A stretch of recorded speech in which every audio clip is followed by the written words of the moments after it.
The Browns, they're putrid. They're the worst team in the NFL. The season, the 2024 season is over. Lamar Jackson can't win the playoffs. He'll win a third MVP, though, so that's great. Drew Sample is the most important piece of the Bengals offense next year. Go Joe Burrow. He deserves to be MVP. I wish he was the Browns quarterback. Kind of mean that. If you're looking for the most reactionary, silly, and unserious show on the internet, then you're home. Live from Hamilton, Ohio, it's Off the Bench by Chatterbox Sports on 1410 ESPN Radio. All right, everybody, we welcome you in. Happy Monday. Off the Bench, Chatterbox Sports on YouTube, 1410 ESPN Radio in Dayton. We got plenty to talk about. The Cincinnati Reds might have done that weird little thing where they kind of trick you into buying back in. Are they going to pull the chair out from underneath us? That's the big question. We'll talk about that more coming up later on. But Justin, Pearl, Jacob, and Elliot with you here. And, drum roll please, what the hell are you doing here? It's never good when I'm here, it seems like anymore. Seems like I'm the guy everybody brings in when there's news to be told. So I'm sure we'll get to that in just a bit. But yeah, I'm here, which means that there's some semblance of an announcement. So. Oh, I thought it was, the Reds are good again, so now you want to do all No. I was like, we have suffered for way too long for you to come all of a sudden now because the Reds are good. No, now you're using the word good. That's where you might lose me. Using the word good is a pretty strong statement to use alongside the Cincinnati Reds. Now, hopefully it will become good, but right now I'm going to continue to say mediocre. Well, not all of us are like Elliot. Every time they go on a little sweep, he always buys in quickly. Yeah, that's what they do. I'm sure they'll continue this little winning streak here into the next series. They've done that once this season, so maybe who knows? Maybe they'll stack back-to-back series wins for the second time this season. The Ohio Cup. The Ohio Cup. Imagine if he was negative. Well, the good news is that he hasn't brought up that we have a big-time stopper starting tonight, so. Miley to the Wade on the mound tonight. Yeah, listen, that's how you know the organization's serious. Hey, Trace, what happened last time Wade Miley pitched in Cleveland? Well, he did throw a no-hitter. I don't know. Statistically, I think we're all right. The analytics crowd is fired up about Wade Miley tonight. That was about 5 years ago. 38 years old. Yeah. Right. About 5 years ago. Well, I was at that game. You were at that game? Wow. That's a cool. Yeah. Is that a game where you know where you're at when you watched it? Because I do remember exactly where I was at. I was in some random Frickers in really? yeah. Frickers. Shout out, no free ads, but it was up somewhere in the middle of Bowling Green. Maybe we were doing a video board event or something. I was at Martino's. Now you see. There you go. So everybody know. Did you know where you were at when Wade Miley threw a no hitter? I was on the golf course. This sounds like you were on the golf course. You were on the golf course. That was it. Ended at like 9 o'clock at night. I was at a simulator, something. I actually don't remember the no-hitter, to be quite honest with you. So, Yeah. Pearl, do you remember? Were you like? I was home watching for sure. You were eating cereals in between Rugrats or whatever. What's I'm the? old. Come on. Is Rugrats even a thing anymore? Or No, are I they believe Rugrats extinct? was before like me as a kid. I think they Wow. canceled Rugrats I'm around dating myself. 1995. But didn't they do the Rugrats like where they're adults? Rugrats I was thought they did. Like I thought they tried. I feel like that. Rugrats is a great show. Hey Arnold, another I loved Hey great Arnold. show. Doug. Hopefully there's. I know all these shows. I'm definitely older than you think. Okay. Well, I don't think you're older than I think, but I definitely I'm know 20 that you might I'm know those 27. shows. I definitely look young. I'm glad that YouTube or whatever other form of things exist, because I don't Yeah. think those are running those on local TV anymore. No, I grew up on that stuff. There we go. You know Mr. Rogers as well then? Oh, for sure. Definitely. Classic. What an icon. She's like, I love that movie. No, I haven't seen the movie. I don't know. That's fair. I feel like we're off to a great start for this show as well, to be honest with you, because it's, this is better talking than the Reds, because at some point, once you get too far down the rabbit hole with the Reds, it just becomes a little bit of a struggle. Titanic struggle, some say. Yeah, I was on Twitter this weekend, and I saw Clay, our good friend Clay Snowden, tweeted out, feels like there's a lot less people talking about the Reds live during these games. Like, yeah, nobody wants to just sit and talk about how bad they are every single night. But listen, they got a big series sweep. Good for them. Hell yeah. But yeah, the excitement of Wade Miley on the mound. We'll get to that with Elliot coming up here in a moment. I know that you probably wanted to quit being a Reds fan because they got rid of Austin Wins over the weekend. Got him for cash. Good. Cash to not Good spend. deal. Considerations, not just cash. Oh, you're right. They got the considerations as well. I mean, he was a catcher who hit 400. They took away all his at-bats, didn't let him play anymore. And they're like, let's just get $50. See if they can pay for our vending machine snacks. for Austin Wins, which is fair. I mean, if that's what they want to do, they can go ahead and do it. I doubt that money's going to be spent wisely, but go ahead. Good for them. Well, I'm all in. Well, nonetheless, again, Trace isn't in every day, but when he is in, I was going to say, well, You think we're going to be able to get cash considerations for Garrett Hampson? What do you think we're going to be able to get for him? You got to put it back in the bottle real quick. Just real quick. Yeah. We'll unleash you coming up here in a moment. We'll wind you up and let you go coming up here shortly. We always look forward to seeing you, but usually when you come in, it's usually something big, like a change or something. Is that what's happening here? Yeah. So ultimately, I'm not in here just to talk Reds. So we have some things that are changing. I'm going to throw Jacob on the spot here a little bit, but things happen at this company where sometimes opportunities are presented that people want to pursue, and Jacob got presented with one of those. So Jacob, I'll let you let the loyal base know what the plan is moving forward. Yeah, after tomorrow's going to be my last show on Off the Bench, and I'll be moving on from Chatterbox. Got a job in marketing for Local 12, and I'll be moving over there after tomorrow. So I loved the time, obviously, on the show with all these guys, and the chat. Everyone watched every day. Really appreciate it. It was a lot of fun to do, but tomorrow's going to be the end for me. There you go. You haven't got Elliot to cry yet. Not yet. If I'm on the show, I don't know what the plan is. If I'm on that show tomorrow, then you might see me cry. I'm not gonna cry right now, but I don't do goodbyes well. Everybody in this room is well aware of that, so I'm not gonna say goodbye yet because it's not your goodbye day. There we go. Fine. So tomorrow is Jacob's last show. It's also going to be. This is probably where it's going to get a little crazy. Here's the thing. If we're going to do this show, I'd like to do it right. And I feel like for maybe far too long, we've been trying to hodgepodge this thing together, Frankenstein it for the last, call it 60 days or some odd days where, Elliot's doing other content around here. We obviously brought Pearl on. We found a situation where Jacob's obviously leaving. Casey has a baby. Sean's having a baby. Reed's running all over the world doing video board events. So it's just a unique spot that we find ourselves in where it's like, are we really going to do a good job or not doing this show? And I think the answer is no, probably moving forward right now. In regards to what that looks like, probably towards the fall, it's my job and it's going to be collectively our job to come back with something that is I would consider a good show. What that looks like at this very moment right now, I don't have a direct answer for you, but we will go and we will, what do they always say when they're trying to find a new person to help? They're going to go on a national search for people to help here at Chatterbox, and I don't know what that's going to ultimately look like. We have a lot of moving parts right now, and Sean said, we're expanding, so I don't want to steal that from him, but we're expanding at Chatterbox. Yeah. No, we have a couple podcasts we're currently in the discussions with some new folks to try to put on our platform. So there's just a lot of things going on right now, and unfortunately, I just don't think it's going to be fair to Justin to sit here and say, hey, well, Elliot's with you on Monday and Tuesday, and then all of a sudden Pearl's here Thursday and Friday, and Casey's in and out with his situation. It just doesn't seem like that's a recipe for success. So whether or not our loyal fan base, the people that have been supporters of this platform and this show for what has been now, I don't know, 2-3 years? I've lost track. Whether you come back in the fall or not, I hope that you do.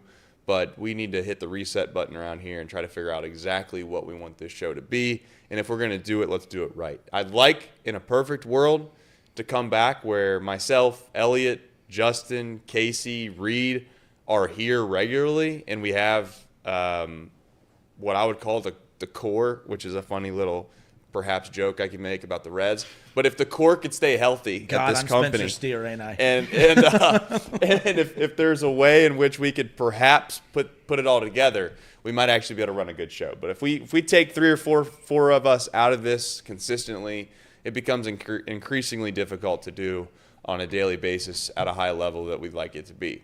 Add in the fact that we have a Red show daily. Add in the fact that the Bengals aren't going to have any probably prominent news for a couple more months, and no one cares about the NBA except for Jacob and the Pacers. That'll be over next week. No. Well, by next week, I mean next month, because they extend this thing out by what seems like every week they play one game. anyways. Can't wait for Game 3 on the 4th of July. I don't know whether I'm supposed to say sorry. I don't know whether I'm supposed to say we'll see you in a bit. But ultimately, hopefully, you understand where we're coming from. It's not something I like to sit here and have to decide on and make decisions about. But it's almost like it was forced upon, and life handed us a situation that we got to figure out. So there's going to be more content coming relatively soon on Chatterbox that we're working on, and we do have a couple more team-specific podcasts and post-game shows that we're working through, but those aren't here yet. So it kind of just looks like we're just taking a bunch of things away and we're not adding anything, but by the fall there'll be more content, and that's the goal, and hopefully you understand.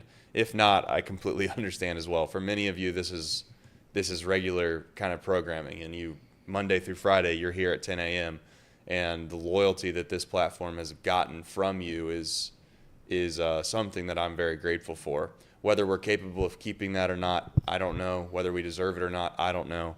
But I do know that in order for me to be proud about something, we have to do a good job, and I just don't think we can do a good job for the next couple months with the situation that we're dealt. So hopefully that all makes sense. If it doesn't, I'm sorry, but that's kind of the situation at hand. So tomorrow, it's Jacob's last show, and it's going to be this last show for at least probably another month and a half before we can kind of rally the troops and get back to a spot where we feel like we have a good program again. Nice job, Jacob. Yeah, hand up. See what you did. What we meant was congratulations, dude. We're really happy for you. No. But no, I mean, like 3 years, by the way, because I've only been here for a year. It's tough to do, to just start a show like this and have the consistency and to be able to keep it going every single day for the last 3 years. There's not a lot of people that do that. There's a lot of people that have podcasts. There's a lot of people that do that, but like this isn't normal, and I mean that in a good way. This isn't common, what you guys started here with this show.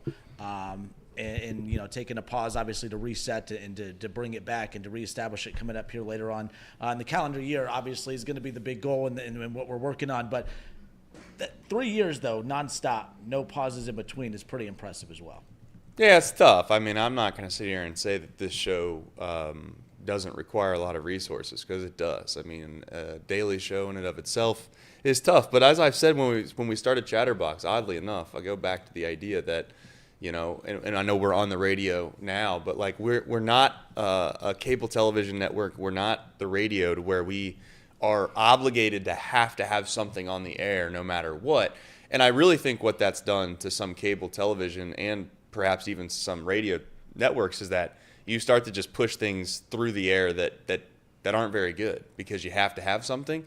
I just decided that we don't have to do that. I mean, I know it would be nice to keep the show going and say it never stopped, but I also think that we could just do a better job on the show, and that might actually lead to bigger and better things than to sit here and keep pushing something. Like if somebody in a week from now, like, oh, let me watch Off the Bench for the first time ever, I just don't think that we're putting our best foot forward. No matter how good of a job you try to do, Justin, it doesn't matter. I mean, it's you need people in the building to help you. So that's just kind of where we're at, and you know, I'm hopeful by the fall when it comes around that the people that watch this show on a daily basis will be thrilled, and they'll be thankful, and they'll be like, yeah, hopefully they'll be like, this was the good old days. Now, we can't obviously bring Tom back and all of the, make it exactly how it was when we first started, but I think we can get closer to that than what we've been when we try to rearrange kind of people in here while they're doing other things. So we're going to make a commitment to this show if we bring it back, put it that way. All right, good stuff. We'll step away for a few moments. We'll transition back over to the Cincinnati Reds. Justin, Pearl, Jacob, Elliott, and Trace, we appreciate you stopping in. But obviously, if you're hanging out more, that's fine too. But I don't know what your plan is. I got to go run a video board back to storage, which sounds like a lot of fun, I know. And then I got to go back and help people edit videos. That's what I'm going to miss the most. Pulling that board in and out of storage. I bet you are. That is what I'm going to miss the most, because there's a lot of space on both sides of that board, really not tight at all, and super easy. Does he get a Gina's farewell or no? Many people are asking about the Gina's farewell. I think Elliott wants to go to Gina's. Well, it's just that's our tradition. When somebody leaves, we go to Gina's. This is a good point. tomorrow we're historic not genius. even going to be here. I mean, it would have to be what today. Yeah, I mean, it would. I can't today. I have Yeah. to leave after the show. So he can't today. So this is what I mean about Chatterbox Sports. no At one Genus. point, we could do these things, and now we can't. Yeah, sorry, Genus. I mean, you lost some business today. We were not going to be able to go. What a shame. But all right, we'll let you get to break. I think that you're over, and you're trying to do your best to get over to the break. No, we don't ever do breaks the right way anyways. But more off the bench when we return.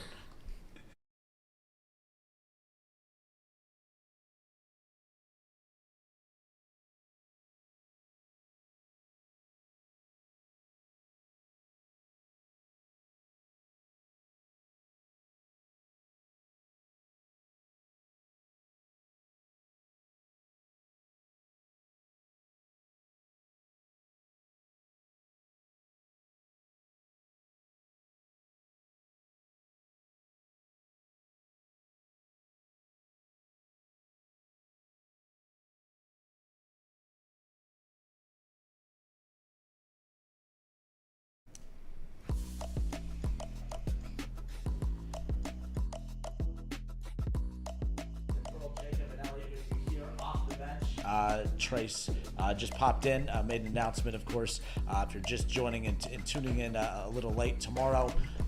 Jacob got another job, and his final day will be tomorrow, and tomorrow will be a pause and off the bench until later on this year once we recalibrate and get the right people back in place and can pick up where we left off doing the show all together.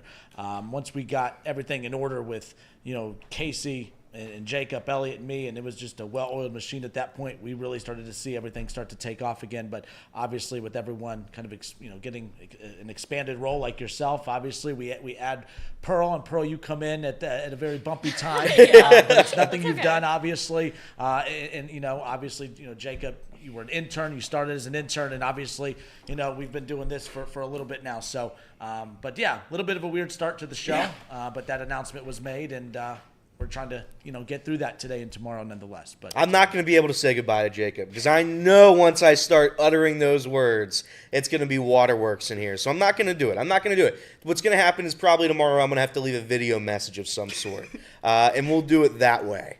Okay. But I'm not going to do it today. I'm not even going to look at Jacob for the rest of this show. One of my favorite memories from my internship is you breaking down on Paul's goodbye day. Yeah, I'm a crier. Listen, I love it. There's wear your emotions on your sleeve. There's no doubt about it. I'm a crier. I hurt just as much as everybody else hurts, maybe more so. So yeah, it's gonna be tough. It's gonna be tough not having Jacob every day, but I'm very, very happy for him that he got a new job and a new role, and he gets to do something else that's pretty cool. So I'm gonna miss him. Yeah. However we do the show later on this year, I just hope it's whoever's sitting there is okay with me throwing helmets and dropping F-bombs. I mean, you handled that like a champ. I mean, you. Is the next Jacob going to be as confrontational with Kinner, or are they just going to tuck tail and let him run the show? I don't. That might be a problem. Oh well, is what it is. Everyone loves when I say that. That's right. It is what it is. Nonetheless, but so you're in today. We got Casey back tomorrow. Casey is obviously out on paternity leave, coming but off the bench. He is coming off the bench for the final off the bench tomorrow. Oh, I didn't even. Oh, look at you. Oh, I'll sure get but it. yeah, we were hoping to get all four of us together for the final show. But you will have other responsibilities tomorrow, but we do get Casey back tomorrow, which is great because Jacob wants to talk WWE, I'm sure. I do. That's right. Get the update on Logan Paul. Oh, That's God. right. So there's that.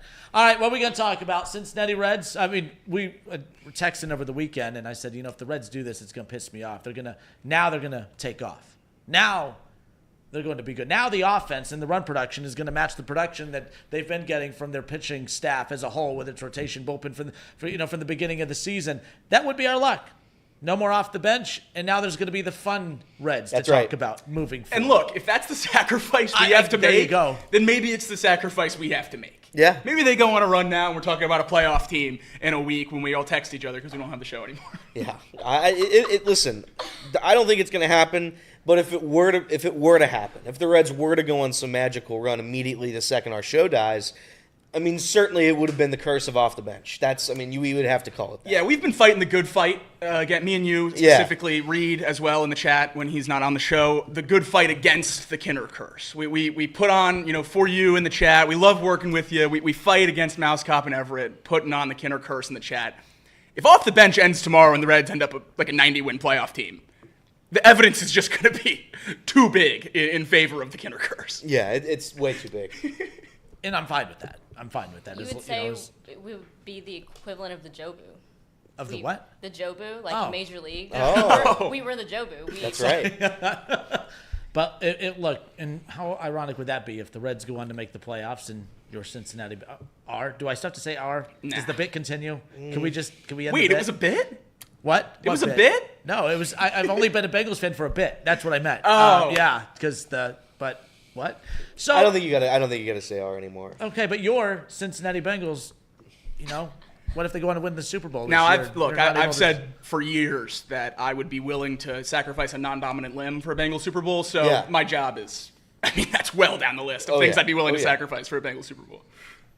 All right, well, we closed out last week talking about the Cincinnati Reds heading into that series with the Diamondbacks, and I was about as low could be when it comes to the Cincinnati Reds, and I'm not saying I'm as high can be when it comes to the Reds, but we see Christian Encarnacion-Strand come back. We spent a lot of time talking about him last week, saying, hey, I don't really know who the hell he is. We keep talking about these young prospects, or not really prospects anymore, but these core pieces, trying to figure out who are these pieces on this roster that we keep talking about as if, like, man, this team just needs to get Christian Encarnacion-Strand back. And I'm not going to lie, people got all excited when they announced he was coming back, and it was like, that's awesome. He's back in the lineup. What does he bring? What does he bring? Not what he's expected to bring as far as what we had expectations for him coming up through the system, but who is he? I haven't seen really any long stretches of greatness for me to say, oh my gosh, we are so lucky to get him back off the IL. But I don't know if we got an exact answer over the weekend, but if that's who he is, I don't expect him to homer in every single game, although that would be pretty neat. We saw what the infusion of a power bat in this lineup can do. When it's complemented by, complimentary hitting up and down the lineup, Matt McLain looking like a Major League Baseball player again. When you start to get other guys producing instead of looking at just Ellie De La Cruz and Matt McLain saying do something, it's nice when you get multiple guys stepping up and doing something. But I think the biggest difference over the weekend wasn't just that other guys were stepping up and putting the bat on the ball. The ball was being hit out of the ballpark, and that was because of Christian Encarnacion-Strand. Yes, Matt McLain had a big one.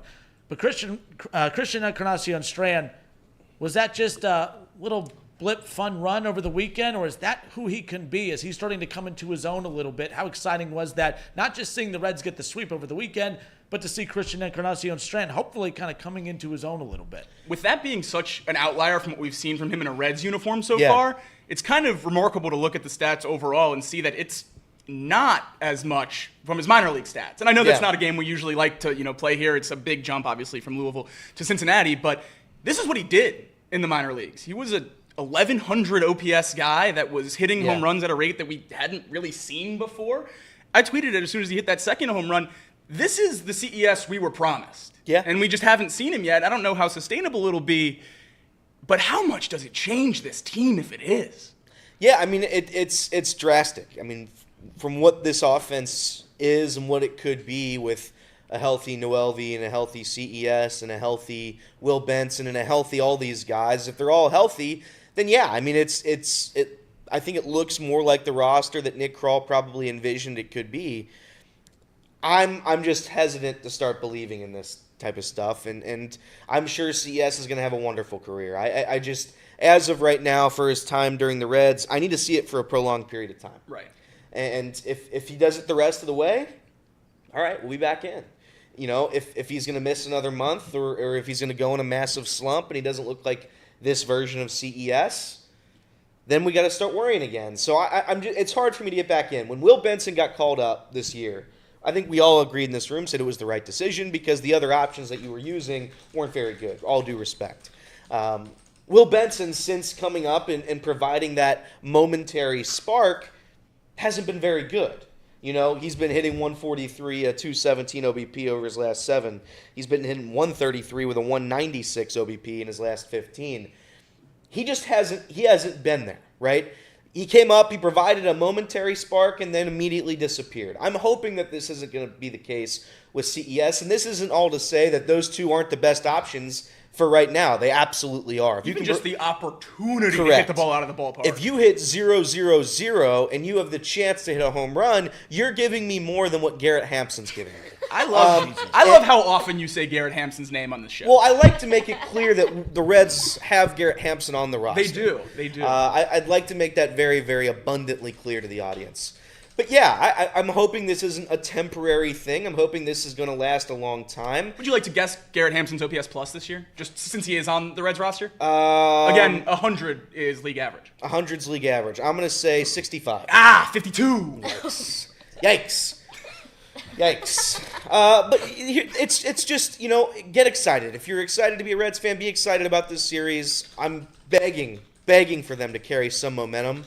And for what it's worth, the Reds showed us something this weekend that they haven't shown us all season, and that's a little bit of coming back from adversity, for what that's worth. The Reds trailed into the 6th inning, and they walked away with the win. Now, that game was separated by a day because of the rain delay. Does it count?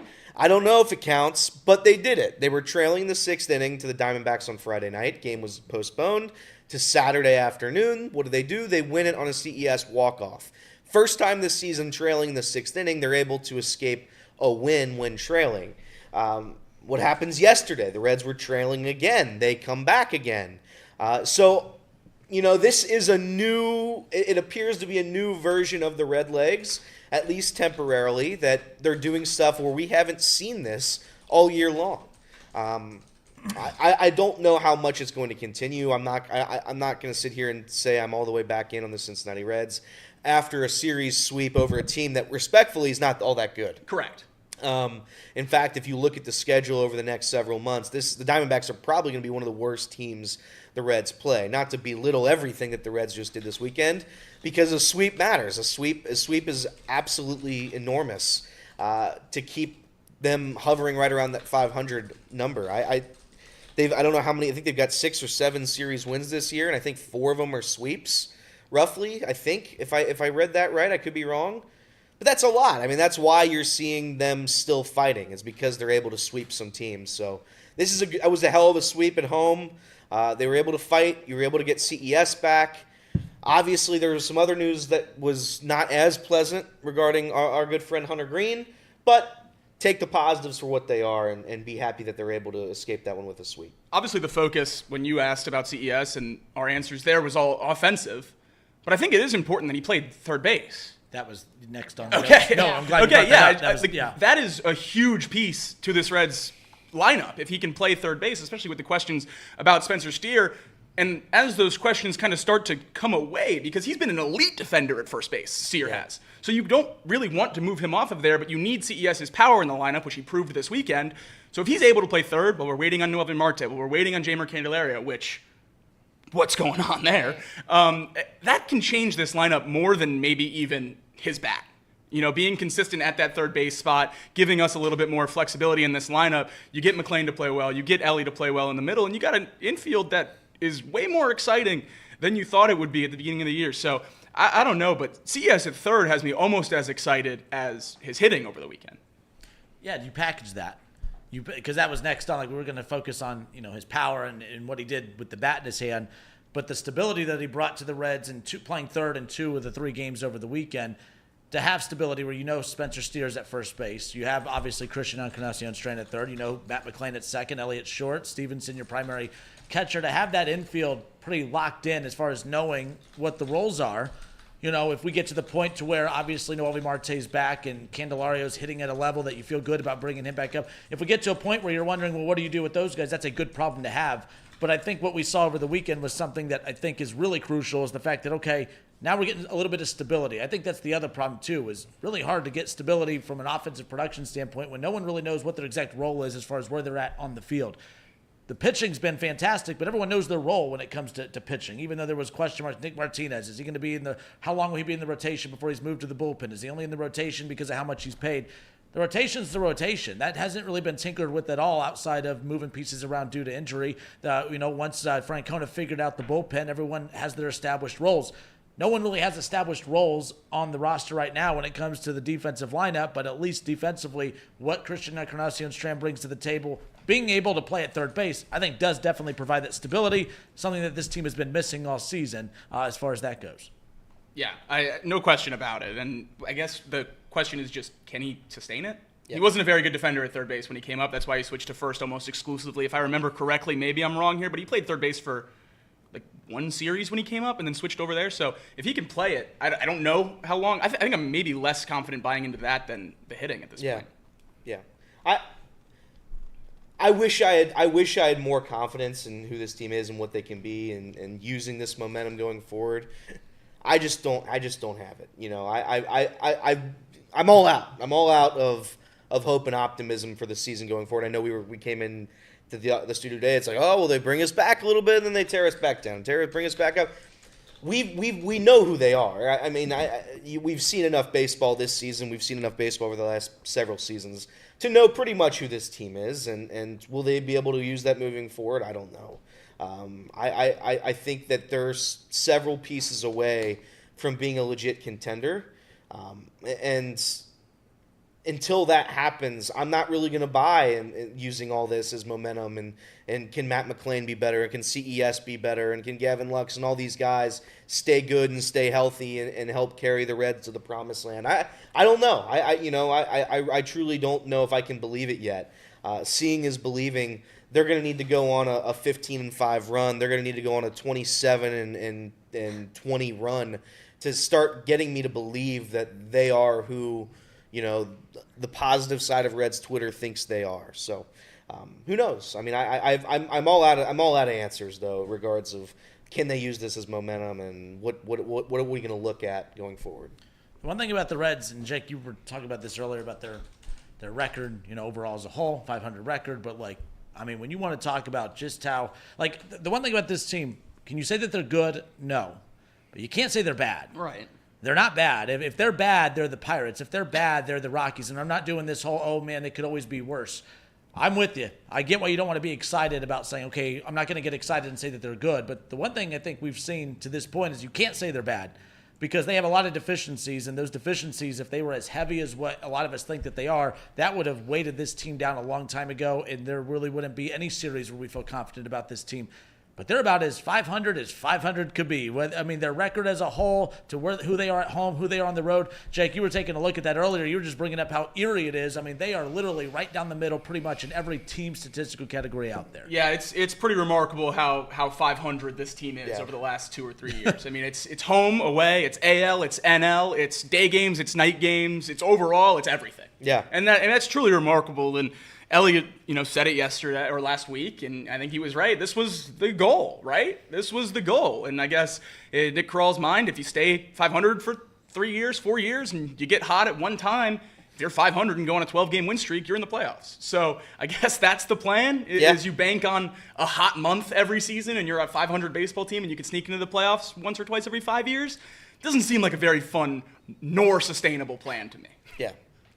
All right, we'll step away. Before we step away, this is subsequently, because this is Jacob's last show and I will not be in tomorrow, that makes it my last show for the time being. So I would like to say, obviously, until the return date, whatever that is set, thank you guys very, very much, obviously, for watching every day, for being silly with us every single day, for continuing to stay in the chat throughout all the host changes and all the personnel changes. Thank you to Justin Kinner. I know many of you in the chat like to do the bit where, oh, Justin stinks. Justin has done a very admirable job hosting this show from Dayton. He's basically doing a second job here for nothing. So thank you to Justin. Thank you to ESPN 1410 as well. Thank you to everybody who has listened and watched and stuck with us throughout this 3-year stretch. Obviously, as we take a break, we're going to go away for a bit. But I would like to say thank you to you guys. I truly, it has been as close to a dream come true as I could have possibly had when I had this job. Obviously, from my heart, shout out to me. I worked in radio. You worked in radio, and then as soon as I got this, it was really, really cool. We got to work with Tom Brenneman. I got to talk with Marty Brenneman, as I've got to talk to some damn cool guests. Kinner's brought on a lot of cool people. And it's been very, very fun. So this will be my last show, at least for the time being as well. I'm going to make a video for Jacob later tonight, so I'll be on at least for temporarily tomorrow. But I just wanted to say before I sign off for the last time here, thank you guys very, very much. I'm going to miss you. Jacob, I'm going to miss you. I'm not going to cry on air. Not yet. Maybe tomorrow I might. And then Kinner, thank you as well. Pearl, thank you. Obviously, I'm sorry you joined the Titanic here a little bit, but it's we're going down. But you know what? We're the mariachi band sending you off, baby. We're the mariachi band. We're going down with the ship, and that's all right. We're gonna be back at a later time. This isn't the end of anything. It's just as they say, a new beginning. This is my last time on Off the Bench. So everybody, thank you guys very much, and hopefully we will see you later on this year. I didn't process you were done after this segment. My apologies. I would have set you up better for that. That's all right. I will send you out with this. When Trace approached me about a year ago about taking over Off the Bench, I said, well, he approached me about doing a show for Chatterbox and asked of the guys I was familiar with here who I wanted to work with. I said the only way I'd be willing to do this is if I got to work with you. And I had no clue who you were. I found you beyond entertaining. One of my first clips I'd come across was one of the shows that Tom had Marty on. And just, when I interview Marty and talk with Marty, I'm Mr. Reds broadcaster. Marty, what do you think about the Reds sweep over the, because that's how, I get really, not uncomfortable. I get nervous interviewing Marty. It's Marty. And then to see how you just sit back and are relaxed and the way you interact with guests and just bring that energy and the comedy to the show. I didn't realize that this was it for us working together. But damn, but I guess I'm saying thank you. I've had a blast. But I did tell Trace, I don't know what you want me to do with Chatterbox. I just wanted to work with you. And I said that from the very beginning. I've been a big fan of yours even before I started working with you, even that stupid-ass smirk of yours that led to World War III not too long ago. But no, that's been the fun part, too. I will say this in this industry as well. Not everyone is going to get along on every single show and agree on every single show. But when I realized how much I did enjoy working with you, it was after that stupid, immature day that I had. And it was on me. I've apologized and done all that before.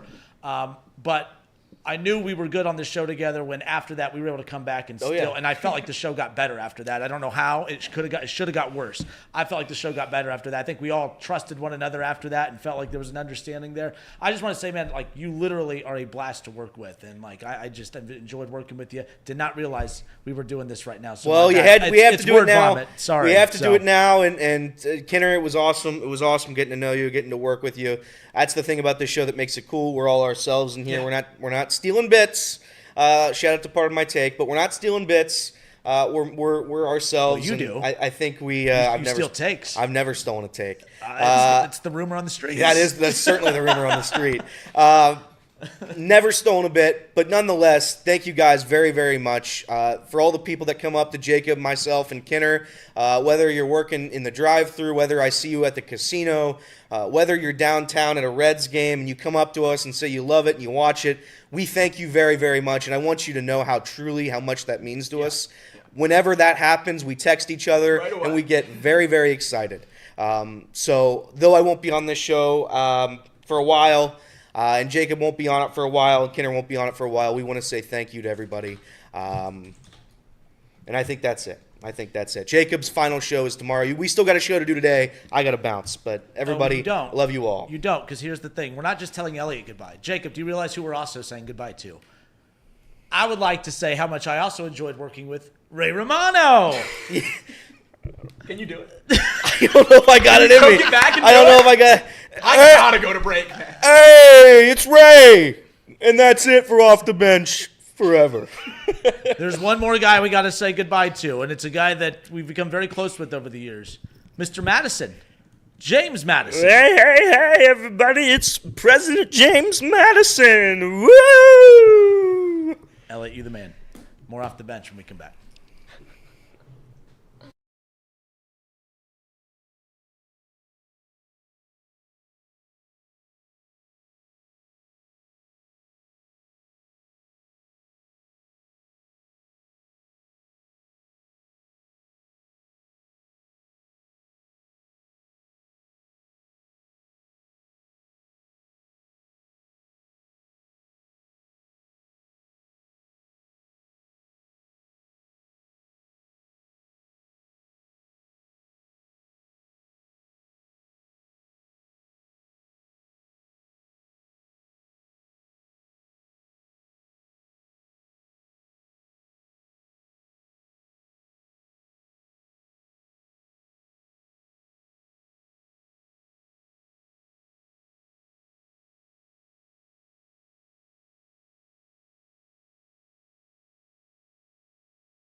All right, welcome back. Off the bench, Justin, Pearl, and Jacob.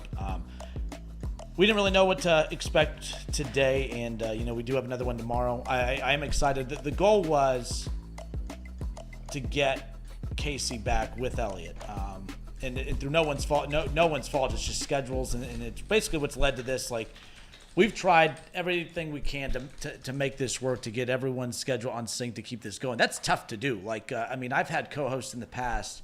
And it's tough to get two people that can build their life around the same schedule every day. And I've had a single coach, me and Kev Nash, we did a show for 4 or 5 years, and then he got a promotion, and ultimately it's back to just the Justin Kinner show. Before him, there was a guy I worked with, loved working with him, Mark Schlemmer. Ultimately for us to get the schedules at the same time, and to have 1, 2, 3, 4 guys that all were able to find time to be able to do this, and obviously keep company initiatives going. Company initiatives change. There's just other avenues, revenue streams coming in, and it just wasn't plausible to keep everyone in this seat at the same time. And then obviously personal life. Casey is a father now, which is wild. But I'm excited for Casey tomorrow to come back. So we'll have our final show with him tomorrow as well. But I do feel bad. I really did want us all four, and Pearl, who I told Pearl during the break, because Pearl's sitting here saying, what the hell is happening? No. Pearl, you've done an awesome job coming into this too. And I love my favorite thing about you is you just dive in. And we told you that from the beginning. You got to be. It's not rude. Yeah. It's the only way you're going to get a damn word in. And I was actually taken back at how quickly you've just done that. That's not easy to do.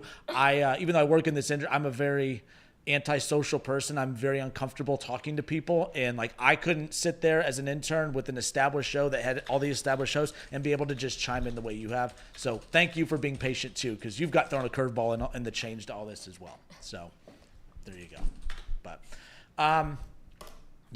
It's word vomit today. I apologize. But I do appreciate everyone in the chat letting their opinions on the show be heard too.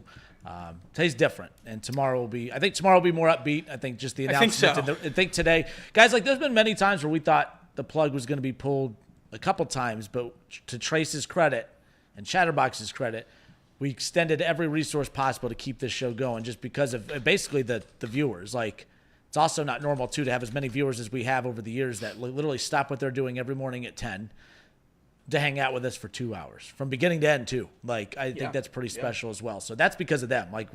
We work hard, yes, but a lot of people work hard, and a lot of times the viewership doesn't come with it. It came with it this time, and that's what makes this so satisfying. So, Jake, I'm sorry, I'm going to stop because I know you're trying to rally and bring it back in. My apologies. But, Elliott, we forgot Elliott had to bounce after that segment. But man, I'm going to miss James Madison. I'm going to miss. All right, let's. What should we talk about to disappoint you? The Pacers lost last night. Will that help? It did. Or will that make you upset more? I don't know. I don't know how to help you out here with this. Look, I don't know one in the chat wants to talk Pacers, but I'll talk Pacers for a little bit. That's about as good as I could feel after 2 games in Oklahoma City. Yeah. I know Game 2 was pretty terrible. You lose by 20, you're down the entire time, but you take out the last 2 minutes of the first quarter and the first 3 minutes of the second quarter. 5-minute run. They went on a 22-3 run.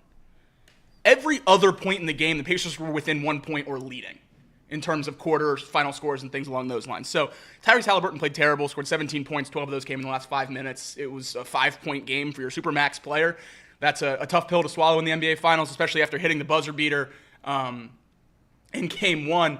But if you told me, and I think the Pacers fans anywhere, that you're leaving Oklahoma City 1-1, heading back to Indy after splitting with an 80-win team that was minus 700 to win this finals, you got to be pretty happy. So Game 3 is going to be big. Game 4 probably even bigger, but you got to go back to OKC for Game 5 at least 2-2, and I'm very, very optimistic that they will. The big talking point last night, too, was, for one, shame on the NBA. When I tune into the Super Bowl, it feels like the Super Bowl. What I mean by that, the Super Bowl is held in an NFL stadium that is played in all season. But there's just something about you put a Super Bowl in it. Yes. SoFi Stadium, I watch, when the Rams are on, I'll watch the Rams, and it's SoFi Stadium, and it looks like SoFi Stadium, feels like SoFi Stadium. But the Super Bowl, and it helped that the Bengals run this Super Bowl at SoFi.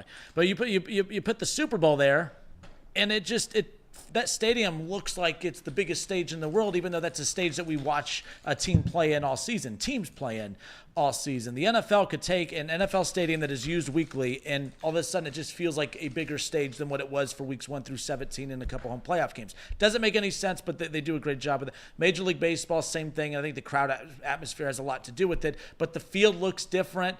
The broadcast looks different. It sounds different. To baseball's credit, when I'm watching the World Series, I'm watching the World Series. I'm watching the Super Bowl. And no disrespect to hockey, I'm not a hockey guy. I know you guys are, but when you tune into the Stanley Cup, like you could tell it's not a regular season. Like it just feels different. I am pissed at the NBA. I tuned into Game 1 the other night and last night too. It just doesn't feel like the NBA Finals. And you would think that for everyone out there that says, well, these two small markets, that's not going to make the executives with the NBA happy. If I'm an executive in the NBA, it's like if that's truly how they feel, then we need to go above and beyond with the bells and whistles to make this feel like it's the biggest game of the season, because it is. But it doesn't feel like that. And it's nothing to do with the OKC crowd, because that's like a college atmosphere. Like I love their home games. Yeah. But I don't feel like I'm watching the finals. And Jake, they did something a little weird last night. They tried to answer the fans' criticism, but they made it worse. It was, in my opinion, it was the most thing any league has ever done. Like, this is pictures up there now for the viewers on YouTube. That's 2012 CGI 720p Larry O'Brien trophies just slapped on the court. And I know we were complaining about it after Game 1 that it looked terrible, but man, this is what we were asking for. The big trophy painted in the middle of the court that looks like the finals. And I know it's been a while since that's been the case, but this 2 little emojis slapped on the court, man, not even close to what we were asking for. I thought it was terrible. I thought it was even funnier that they edited it mid-game. I don't know if you noticed that. They took the trophies off mid-game and put the final script there instead. And then in the third quarter, they went back to the trophies. And then in the fourth quarter, they went back to the final script. So we'll see what happens in Game 3 and Game 4. But yeah, that looked pretty terrible to start the game last night. I liked the script, the lettering. It looked better than the trophies in my opinion. But you need something out there. And I think my biggest gripe, maybe even more than the court, that scoreboard is the same scoreboard you've used all year, ESPN. I feel like that's brand new at least. We always had some kind of finals branding on the scoreboard. I know that there's that little banner bar beneath, but that's not what we're asking for. It seems like they just don't care about the marketing anymore. I've seen people on Twitter making quick mock-ups in Photoshop and stuff that take a few minutes, and it looks great on the court. And I obviously know it's a little bit more intensive to paint that on the court and get it all ready to go and everything like that. But Adam Silver and the NBA PA came out and said that it was player safety that had them remove the decals and stuff from the court. Player safety. I don't know if you watched the in-season tournament this year, but those courts are neon green paint from baseline to baseline with 15 trophies all over it. And the finals court had the whole bracket on the court, actually. It looked really cool. So they don't care about player safety in the in-season tournament, just the finals. You know, I would appreciate the NBA more. Like, I just wish leagues would do this. Like, I just wish, you know what? We hear you. Right. You were right. We were very short-sighted on this. We will address this moving forward. Our apology. Like, you know how much further that would go with the fans? Yeah. Like, you know what I mean? Because what do you say to that? Okay, they said we were right. They're going to address it. And now you feel like your voice is being heard. That didn't feel like your voice is being heard. That felt like they're mocking you as far as that goes. Pearl, I don't know if you're an NBA fan, but, like, when you do tune into a championship series, like, you know what I mean? Like, the Super Bowl feels like the Super Bowl. World Series, it sounds different, looks different, feels different. Mm-hmm. NBA, it doesn't. That atmosphere is the exact same from the round one. And this isn't on OKC, but that's the same atmosphere and the same feel as from the first round in what we saw in the finals last night. That's kind of weird. I think they should definitely change it. Actually, I think I've kind of observed that just from, like, not in-depth watching, but I do have it on sometimes, and I've noticed, like, the vibes are exactly the same. And I think, like, last year even, like, I tuned in and I was like, I thought playoffs were happening. And I was like, it seems like a regular season game.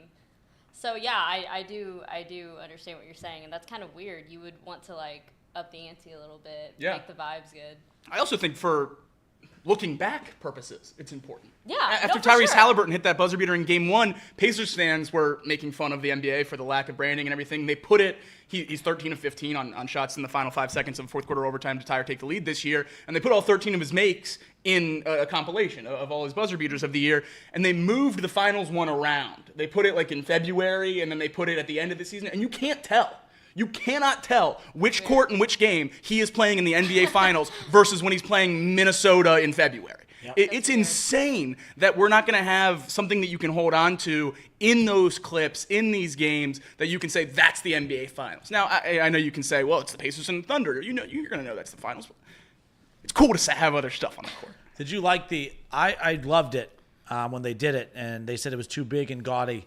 But the big NBA championship trophy at center court. I don't know why I loved that. Loved it. But that screamed finals. That just, the Cavs-Spurs series, when you see highlights from that year that LeBron led the Cavs to the finals for the first time, that was like a stamp of, I don't know. Like you said, we're going to see highlights. I won't be able to tell if that, the Halliburton highlight was from the finals or from, November regular season game. No, I 100% agree. I do think it's funny that the NBA seems to be the most plugged in league to Twitter, and Twitter kind of runs the league, it seems. After game one, obviously all the complaints, they slapped those trophies on the court.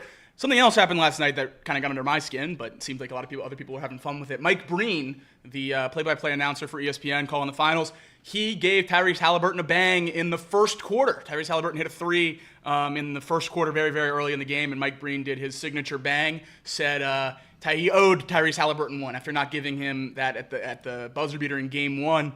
And that was something a bunch of fans got mad at him at. So the fact that he gave a bang in the first quarter, it seems like the NBA might be too plugged in to Twitter. Yeah, they're also trying to force a nickname pretty hard. I don't know if you've noticed that. I saw that. Tyrese Halliburton has a nickname that has become very, very prevalent, and everyone is calling him by a certain nickname that is not broadcast friendly, I guess is the best way to say it. So Basketball Reference, the NBA, all these sites are forcing the moment as his new nickname. They advertised Game 2 as the moment versus the MVP, and all the replies are, no one's calling him the moment. I'm not going to say what his actual nickname is, but I think everyone that's anywhere online knows. If you're like the NBA and you're dialed in on Twitter, you know. Right. So right.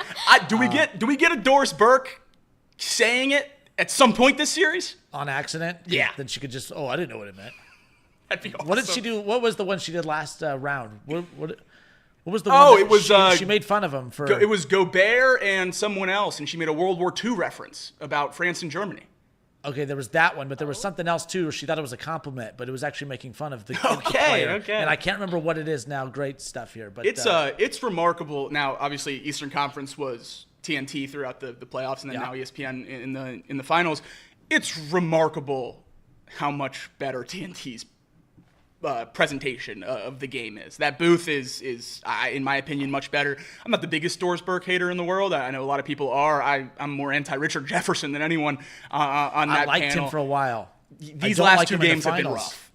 In my opinion, these last two games have been rough. Yesterday he was talking about how Tyrese Halliburton was unable to get his shot for about 2 quarters when Halliburton was just passing up open looks. It didn't seem like he was really going into any kind of depth. Doris Burke has done a good job. Her analysis is more than fine, and obviously Mike Breen does a good job, but the production truck has seemed slow. Obviously, we just talked about the presentation for a few minutes. TNT does a phenomenal job, and that's not even including the inside the NBA crew that we always talk about. So maybe when that shifts over to ESPN, we can raise the level of those ABC broadcasts a little bit. I don't know what to expect next year. But going from Doris Burke and Richard Jefferson to halftime when it's Bob Myers, Stephen A. Smith, and Kendrick Perkins just yelling at each other for 15 minutes, that halftime show yesterday was painful on the ears. It was brutal. Well, they gave analysis. Remember last year they didn't give any analysis and ticked everyone off. Now they give analysis, but Stephen A. is great at pretty much everything he does, but a lot of people don't like him. But he's not making the money he's doing. I always say that. It always seems the people that everyone hates the most are the two most popular people in sports media, which is Skip Bayless and Stephen A. Skip's a little older, and I think he's being phased out a bit. But, at his peak, everyone hated Skip. Oh, yeah. But I'm like, if everyone hated Skip, he wouldn't be where he's at. Let's just be clear. Stephen A. is the same thing. Everyone craps on Stephen A. But I think he's on way too much. That's why I think the best thing for ESPN is to get the inside the NBA, just so it's fresh, big names. Do you think Stephen A. Smith's not going to be on that? I hope not. If you give me a betting line about Stephen A. Smith joining Inside the NBA, joining it's I'll probably take it. Popping in, to hang out with the boys here and there. Yeah, it's fair. That'll still irritate and ruffle feathers, but the thing about inside the NBA, they don't do that though. It's very buttoned up. It's very like these are our guys and these. And they're still filming it in Atlanta, which I think is a big thing for this transition and kind of Stephen A. may not have can time. Ease a lot of the concerns with people worrying about ESPN forcing their talent into that show. Yeah, they're going to keep filming in Atlanta. They're going to use the same studios. They're just going to license it to ESPN. So hopefully we get the same product that we've had for years that everyone's fallen in love with. But it's hard to imagine that switching networks when you've been at one for 50 years doing the same show, that it's going to stay the same. I just have a hard time believing that. All right, we'll step away for a few moments. We'll pick up with, I don't know if you saw this as well, speaking of TNT Sports, but like college football playoffs, when you watch the college football playoffs, you're going to, like, ESPN sold one of their rounds to TNT. ESPN's like branching off from – I'm not really sure what's – tinfoil hat on that one. Is that part of the – inside the NBA deal? Because it makes no sense that they sold it again. That actually – we'll be right back.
Reds Guardians coming up later. We're gonna get back into the Reds in a bit.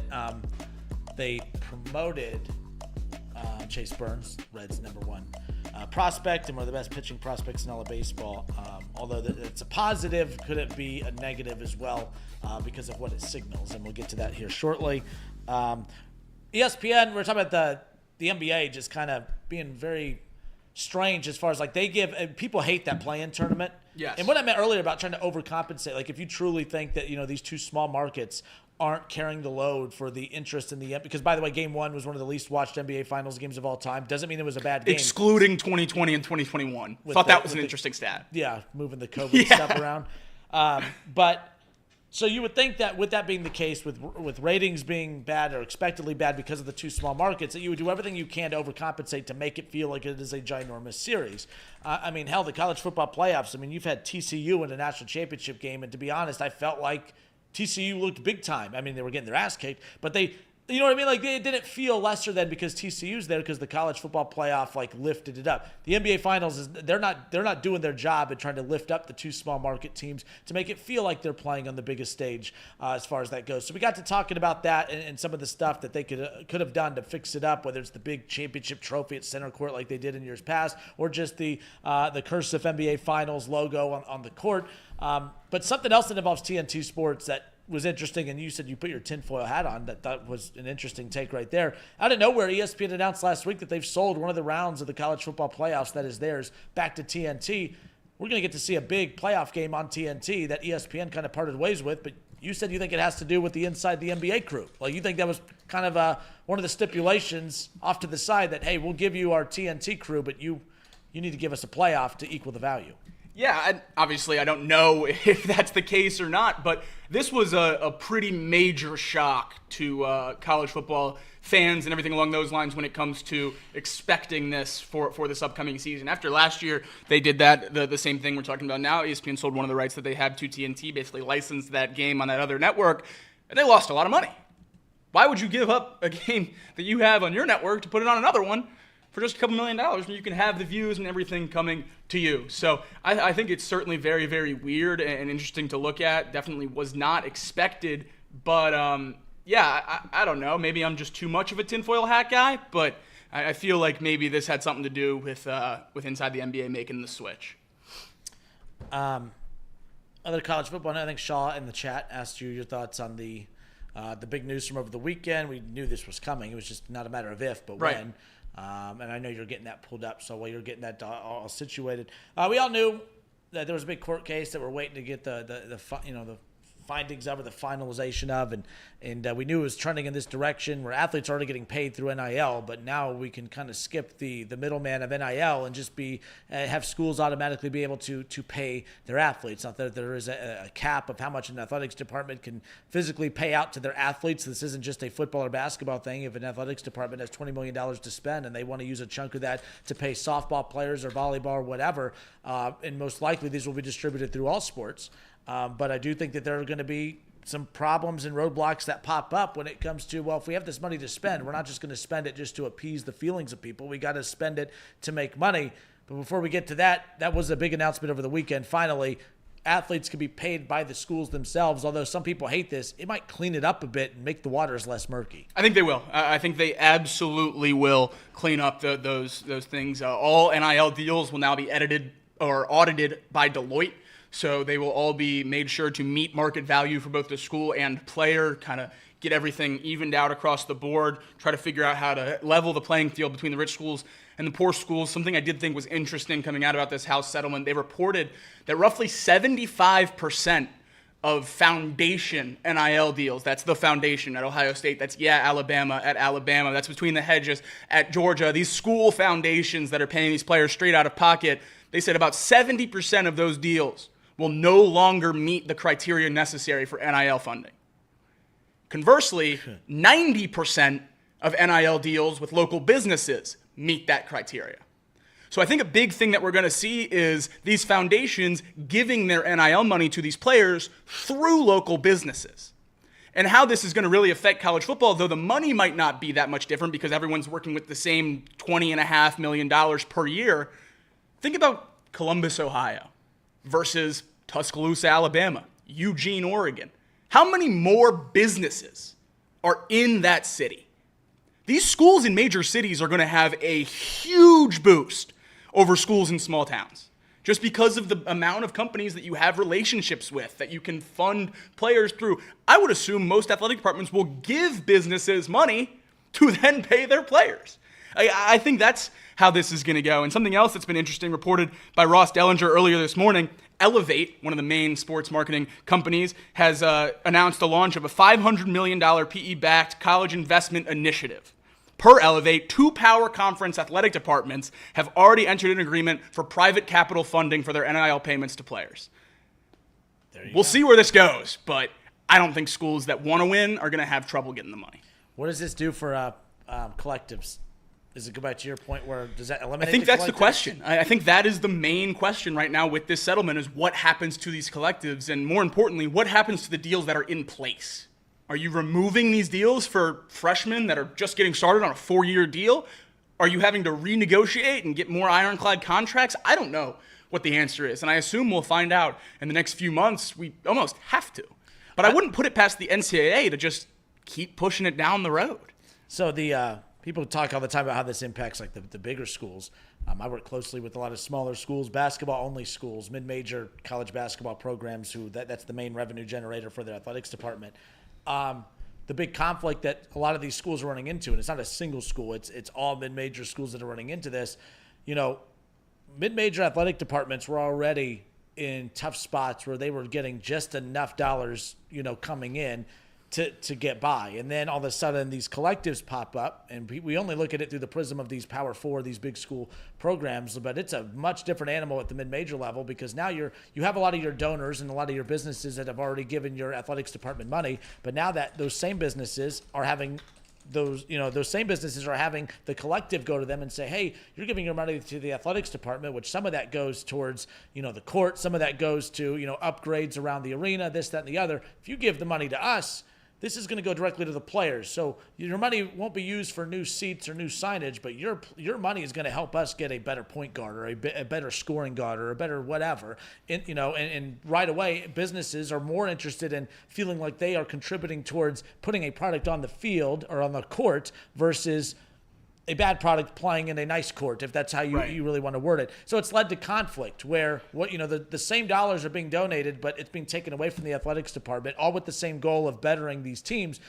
But it's led to conflict, and it's a tug of war between the, obviously, collectives and the athletics department.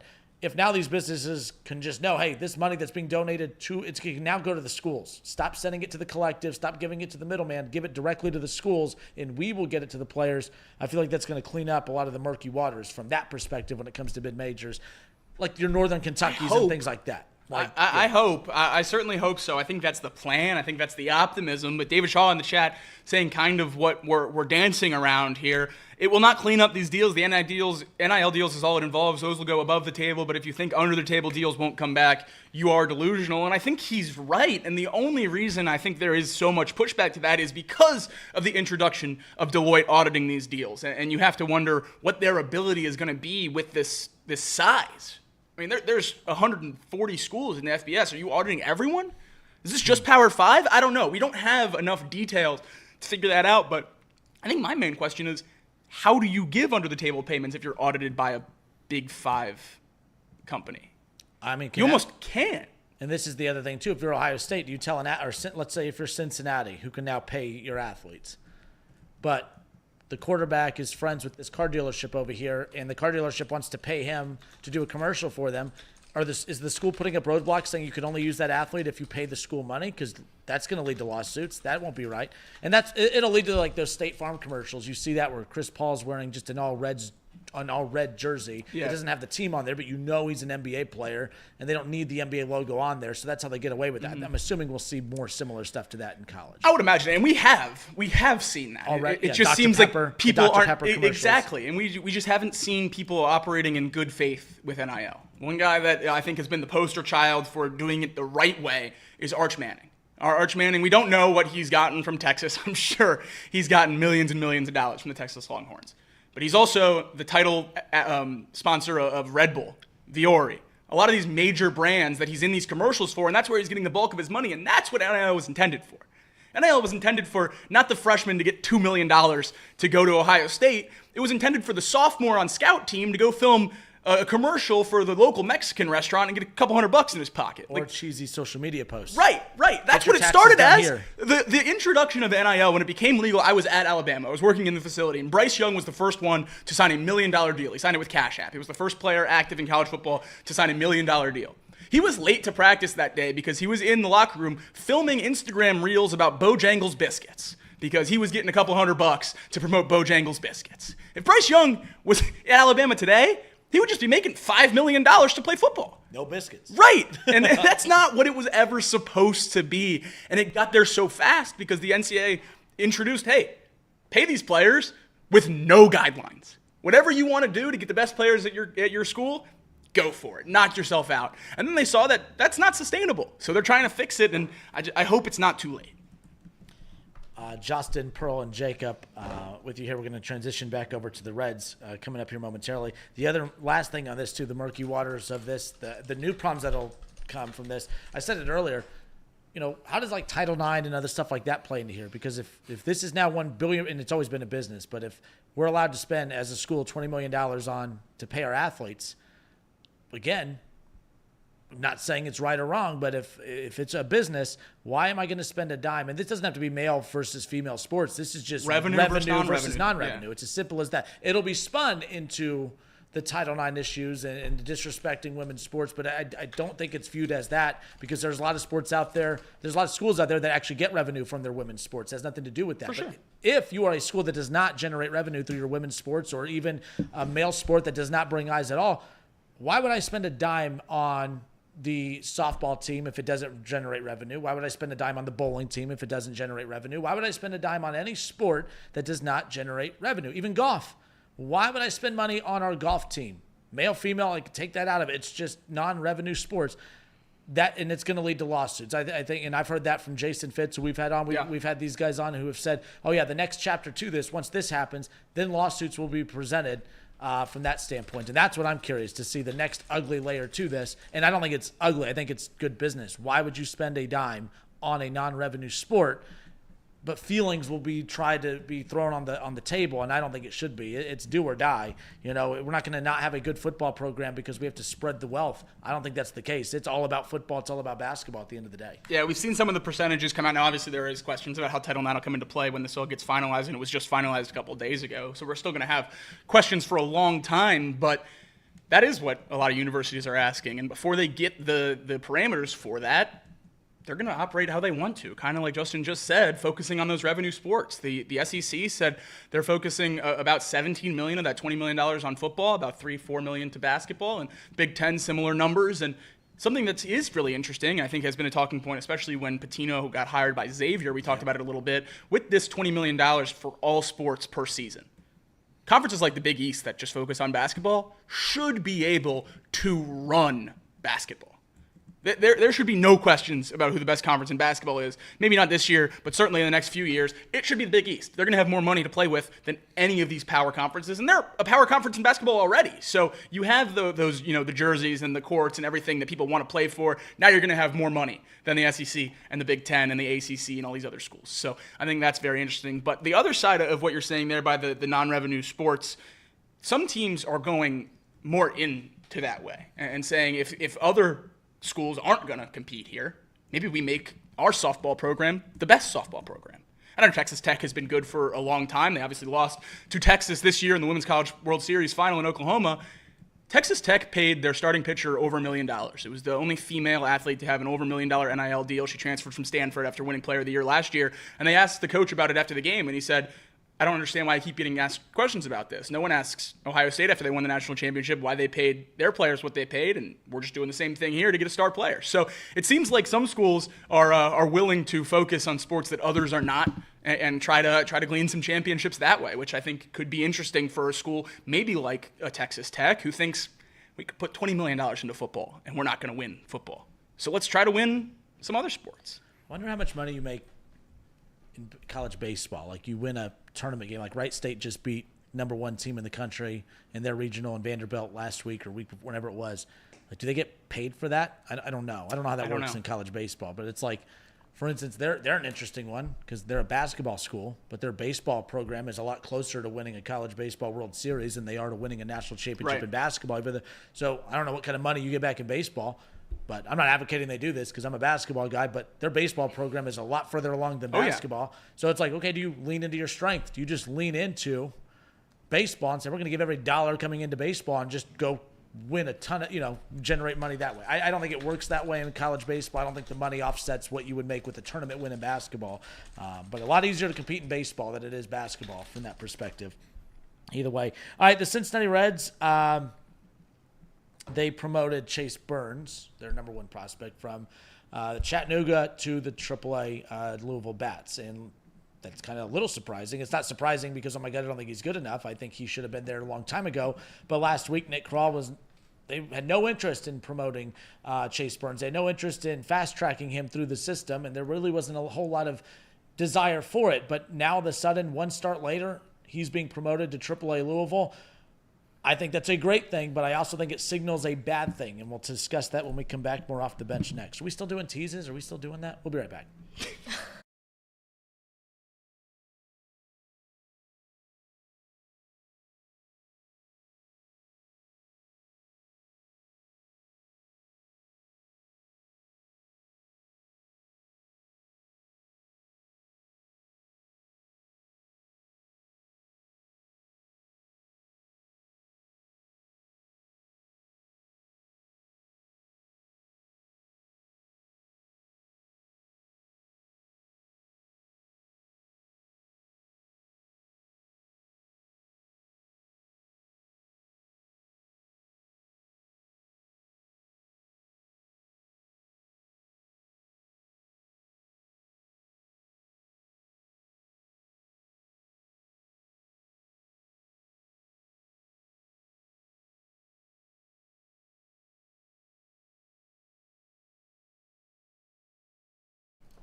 Reds take care of business over the weekend, sweeping the Diamondbacks, winning 3 straight, of course. And with that, they made up little ground. What's funny, they were 5 games back in the wild card heading into that Diamondback series. You win 3 straight, you make up a half game. They're now 4.5 back in the wild card. The ironic part is you're 9.5 back of the NL Central on Friday. You win 3 straight, you sweep the Diamondbacks, and you made up 2 games. They're now 7.5 back. The Cubs losing 2 games over the weekend, so that helped. But yeah, they make up more ground in the Central than the wild card. And we've said from the very beginning that to make the playoffs for the Reds, it's going to have to be to win the Central. What a dumb take that was. Yeah, I think their only hope now is the wild card, but it is interesting. They did make up more ground in the division over the weekend. I think, man, it's just this weird roller coaster thing with this team. You know, Elliot was in earlier. We were talking about this. It's like, one thing I have learned at this point, they're 33-33? They're not bad. That's not me saying they're good. But the Reds aren't bad. They're just not. They do too many things well. Like, that's the thing. Like, if as bad as they are offensively and inconsistent, this team should be double digits back in every standing race, out there. They should be viewed at in the same as the Pirates and others. They're not. They're not the Pirates. They're not these bad teams. They're not a bad team, but they're not a good team. But as long as they're not a bad team, they're going to be in this. They're going to have a chance. And it's the thing that has made them bad is that if they haven't been healthy and guys that normally swing a bat aren't swinging a bat, it's not crazy that they can get back in this. It's just not. Now, people don't want to buy into it. I think Elliott's been burned too many times. I think that's why he's just stubborn. Right. And he's not going to change his mind. They could win the World Series and we'll bring the show back for one day after the World Series that they win. He'll be like, yeah, I'm not buying it. I'm not. You're probably right. And I get it. I completely understand it. But where are you guys at with this team right now? Again, we'll talk about Chase Burns more in a moment. This is not a bad team, Pearl. They're not good either. I don't get it. This weekend, was it fool's gold over the weekend? Did it make you sit up in your chair a little bit more? Did you get a little excited? We see what the team's capable of. Hunter Green's been out, and the pitching just continues on rolling. It continues to keep him in position to win games. And when it gets any kind of complimentary run support, it's a pretty damn good team, and we saw that over the weekend. Yeah, I mean, it did have me sit up a little bit, and I was thinking all along, I'm like, I think the Reds are just, holding their breath and crossing their fingers for Candelario and Strand and Marte to come back and for all their main parts and the core to be back together to see if they can all function as a whole healthily.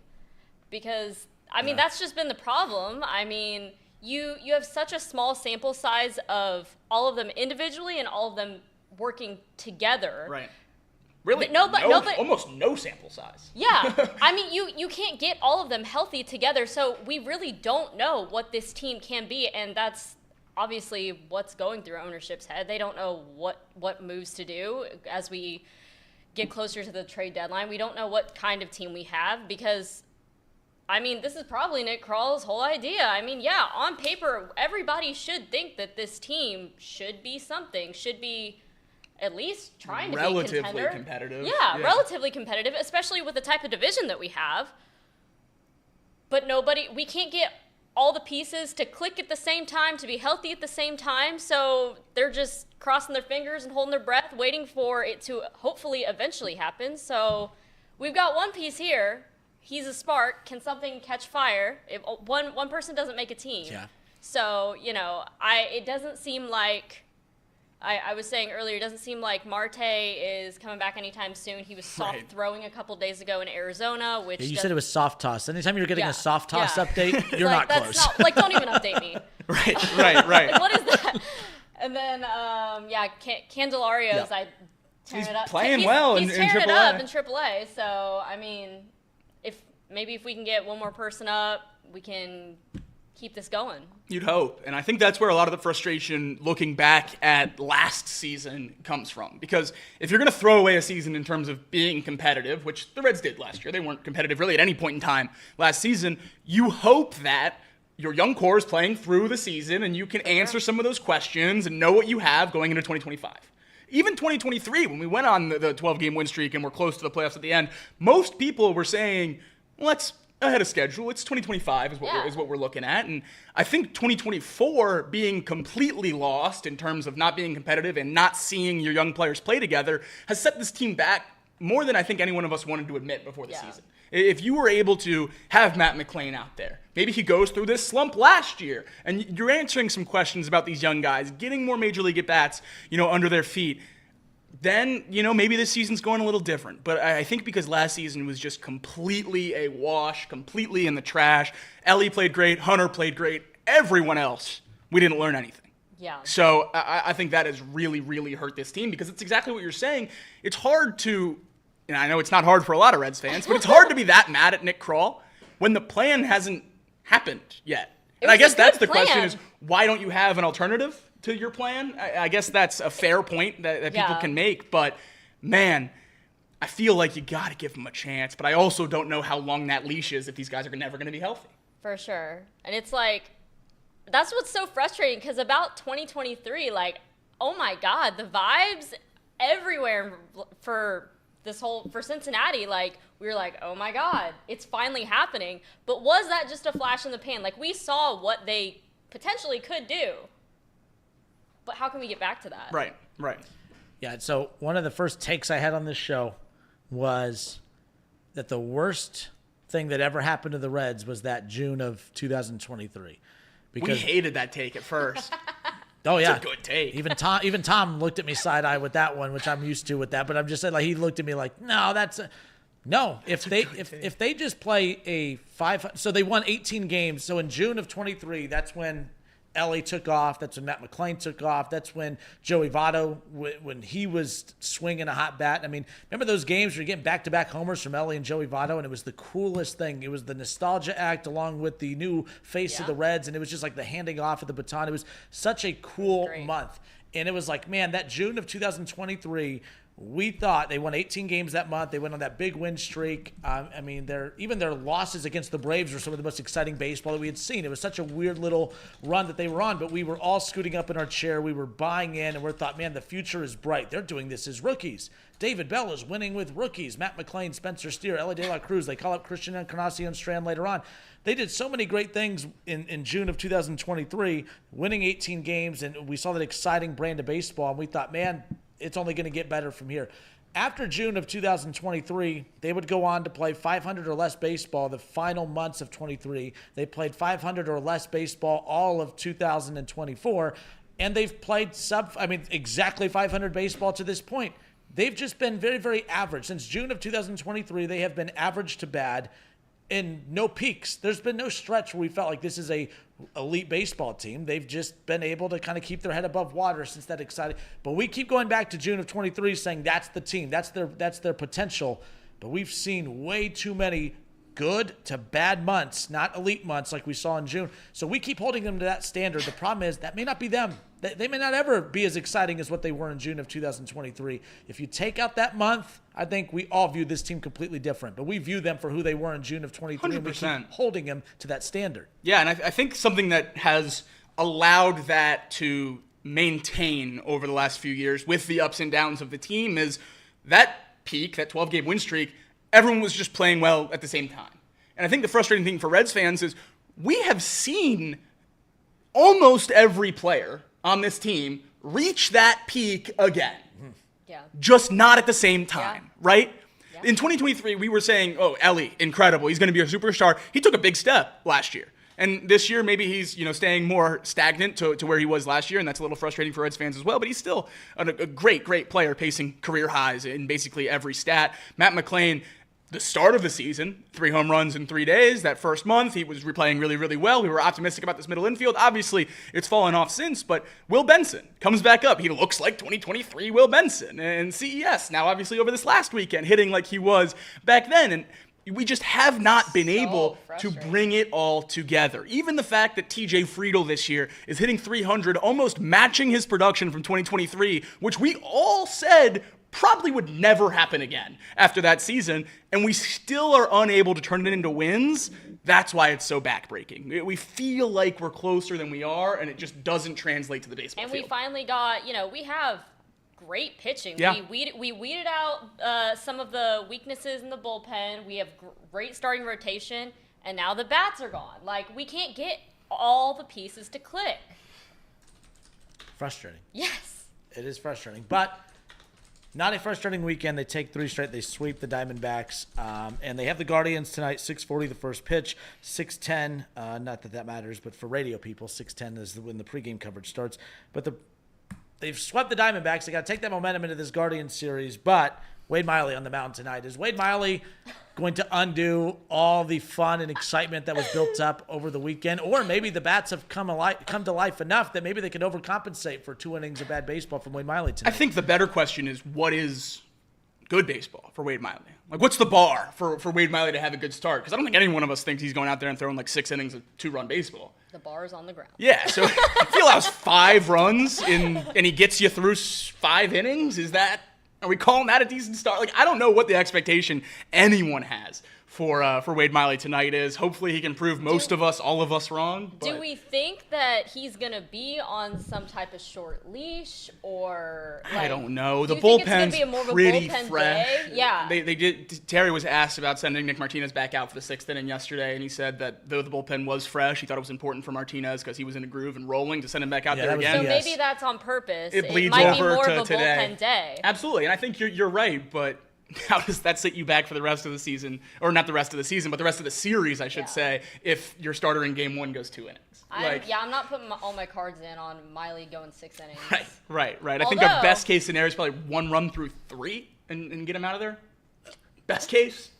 I will say maybe Francona's strategizing because we literally talked about when Cleveland came to town that was like the best managed series. Yeah, so you're maybe right. Francona's really he's coming back to Cleveland with a chip on his shoulder. He's like, I got something to prove. We're going again. He wants that Ohio Cup, man. Well, yeah, they just need to win 1 game in this series to do that. But that's true. And you talked about, by the way, I remember that Guardians series. Everyone was like, man, Terry Francona managed the hell out of that. And then he had what was the series after that where he made so many bad decisions that had everyone out on Francona? It was the White Sox. So he did a lot of weird stuff that had people frustrated. But I think that was the Espinal series where yes, that was the Espinal series. He's our best hitter. So he lost all the momentum from that Guardian series with the way he managed that. But that was Francona's best managed series of the season, no doubt about it. But one thing that he did that he managed through, it was a game 3, opener game.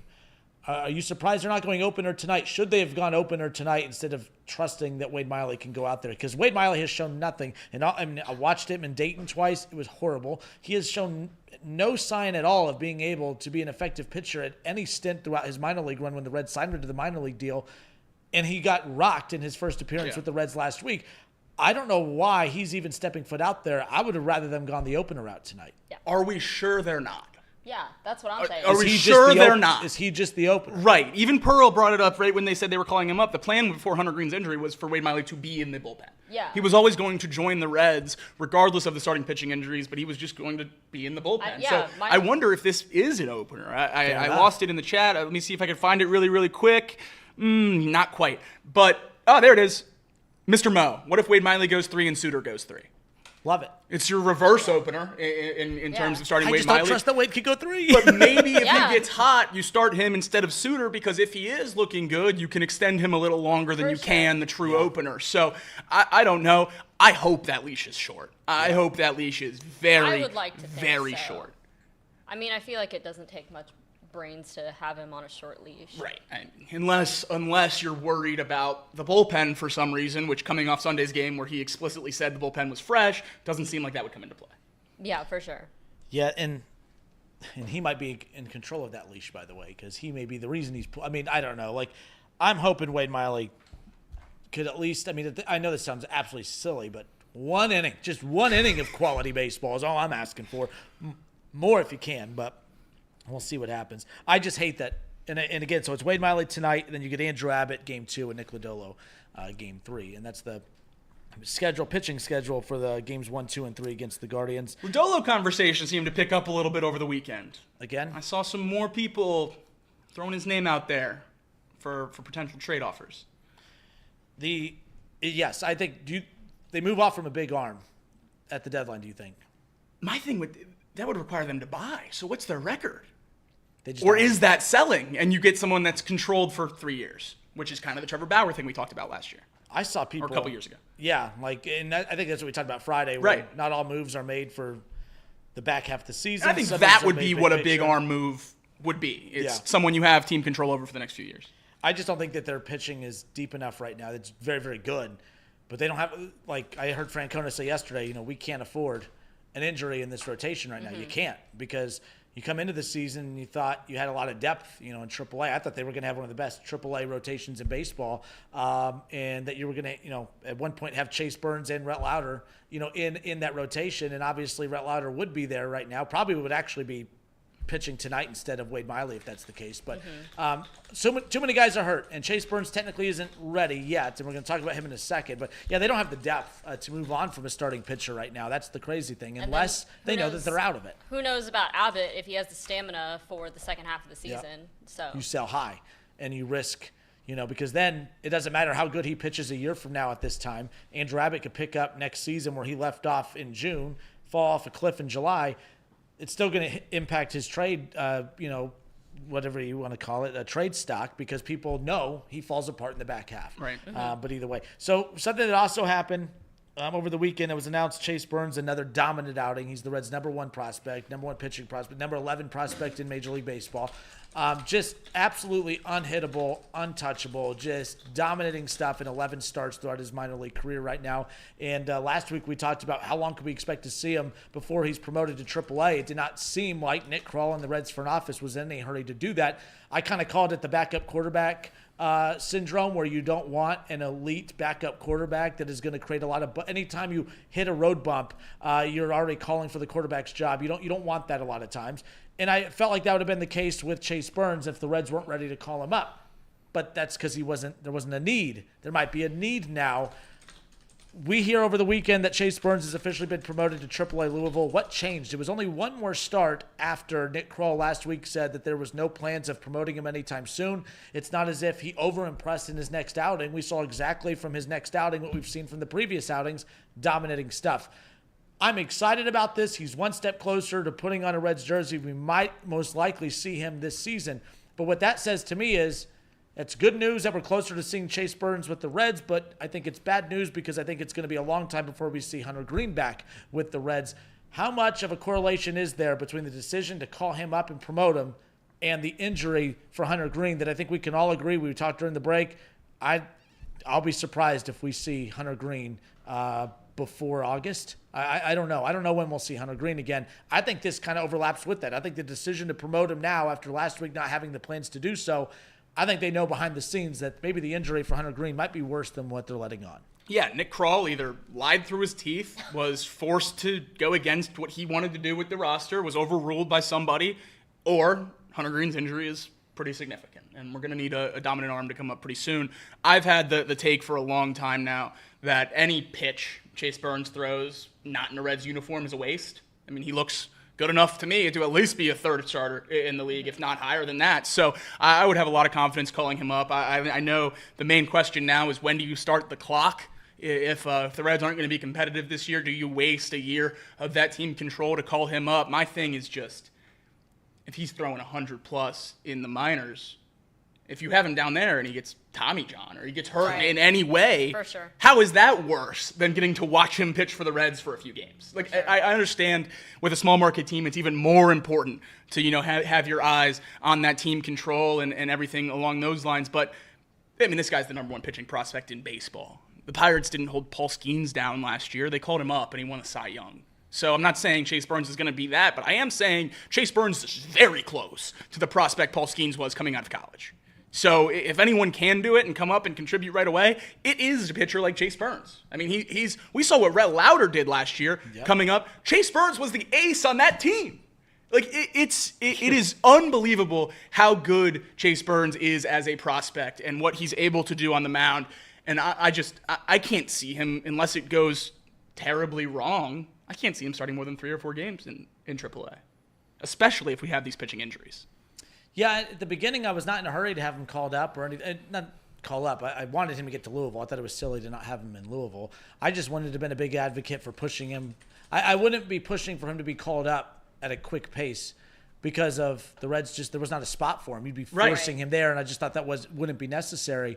But it's necessary now I mean, if he goes to Louisville and you see if he picks up, I mean, if he dominates the AAA talent the way he's done through his first 2 stops coming up through the system, I don't know what else you'd be waiting for. I don't think we'll see him before the All-Star break, but I'm pretty sure if this Hunter Green injury is as bad as they say, and we see, or not, if it's worse than what they say, which I think it is, and if Chase Burns just mows through his first couple starts in AAA, I wouldn't be surprised at all if coming out of the All-Star break, they make a big splash and say, hey, Chase Burns is starting that very first game coming out of the All-Star break. I could see that being the case. Yeah, and I said last night when they called him up, what do Reds fans have this season to root for more than the Chase Burns debut? What is more exciting for Reds fans the rest of the season than a Chase Burns debut? Unless you're saying, well, a 12-game win streak in July, sure, you're right. Let's be a little realistic here. This team's not very good. The offense is struggling. The pitching's been great, but the one we were most excited to watch on a 5-day basis is hurt. So I don't really know what else we're rooting for. We talked a couple weeks ago, when Elliot was on the show, that we're almost in individual awards time anyway. You're rooting for, guys to chase milestones and have good individual seasons because it doesn't look like you're going to compete for the Central. It doesn't look like you're going to compete for the wild card. So you're rooting for that stuff anyway, so why not give us something else to root for? And if you're going to lose Hunter Green, get butts in seats somehow, and one way you can for sure do that is debut Chase Burns. The other thing, too, by the way, Paul Skeens right now talked about that. I mean, if Chase Burns has a Paul Skeens trajectory, and you already have Hunter Green, who's already a Cy Young kid. I mean, this is a franchise that has rich World Series history. Now, it goes back decades, but they have rich World Series history, but they don't have rich pitching history, which is pretty wild. And the fact that Trevor Bauer, in a COVID, shortened season, 60-game season, goes on and wins the franchise's very first Cy Young award, and now you have a Cy Young candidate in talent in Hunter Green. And you look at the trajectory of what's expected for a guy like a Chase Burns and Rhett Lauder, who has a very high ceiling as well. I mean, the Reds have so much pitching depth right now, and it just goes back to what we said earlier. They just never seem to get it all. You can't have the position player depth like they had in the early 2010s. You match that with this pitching, my goodness, the sky's the limit. So who knows? Yeah. No, it's. I think that's where the optimism comes from. It's a lot easier to find ways and map out a bad offense to get wins than it is to try to convince yourself that a terrible pitching staff can get wins. And I know probably when you look at the numbers over a whole season, it's probably pretty similar if you're a bottom half of the league offense or a bottom half of the league pitching staff. But it's much harder to watch your team lose 8-0, every game than it is to have a 1-0 game where I know that sucks in the moment, but afterwards you're 2 hits away from getting that win. So you're still right there in a lot of these losses. And I know it's been tough pills for us Reds fans to swallow this year with all the shutouts and all the close games, but you are right there. And I know the offense has been bad to a point where we're not convinced we're very close, but a better offense doesn't get shut out 7 times. So, I mean, you're winning a lot of those games. It's not like in those shutouts we were losing 7-8 to nothing. It was 2-0, 3-0. So, it's certainly frustrating that we now have this pitching at a time where the bats just aren't. India were both up after this year. Just basically washing contracts. Yeah. That's interesting because, ideally, a year from now, a healthy rotation. Hunter Green, Chase Burns, Nick Lodolo, Rhett Lauder, Andrew Abbott. Who am I missing? Because Nick Martinez will be gone. Mm-hmm. You're probably not going to pick up. You're not going to try. I wouldn't bring back Brady Singer. That has nothing to do with him. It's just ideally you would love to have that as your rotation, right? Right.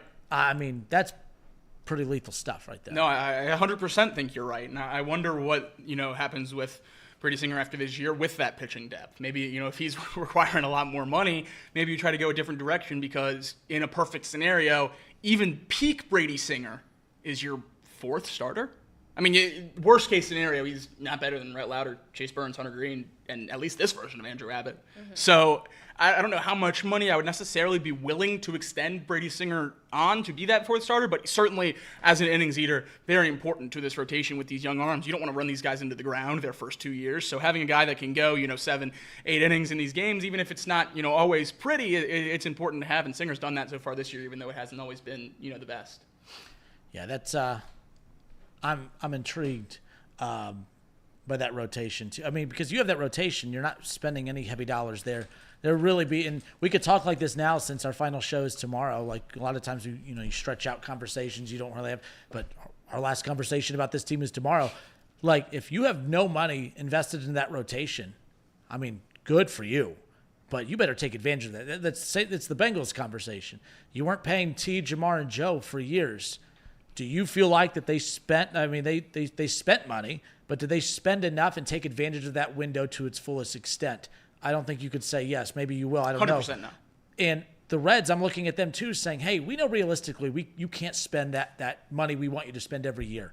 But if there was ever a time this upcoming offseason, this is the offseason to maybe do something a little different. You have to spend this offseason. Your ace is going to be paid middle of the line money. And all your other elite pitchers aren't getting paid anything right now. You weren't in position to pay them. There's no excuse to not go out and spend heavy dollars to complement the pitching next season with some guys in that lineup. So we'll see what happens. But that I'm intrigued by. You hope if the Reds are basically organizationally saying we're not going to be able to pay Ellie the $700 million or whatever that is in a few years, then you would think while you have him cheap and you have a superstar in your middle infield, you would do everything you can around him to compete while you have him. If your plan is to extend him, then maybe we don't spend any money for the next 3 years and you just hold it all in your back pocket, try to keep Ellie here. And then we get to the Votto situation where you have a terrible team with one star player and they just market the crap out of him for a decade, and you go see Ellie De La Cruz and nothing else, and you hope that eventually, something happens and something changes. But I don't know if that's what I want. If an Ellie extension means that there's the 8 other players on the roster are garbage. Yeah, I don't want it. Is that a good thing for the Reds? No. I don't know. I think regardless of where you stand on Ellie De La Cruz and the likelihood that he gets extended or anything along those lines, this is the Reds' best chance.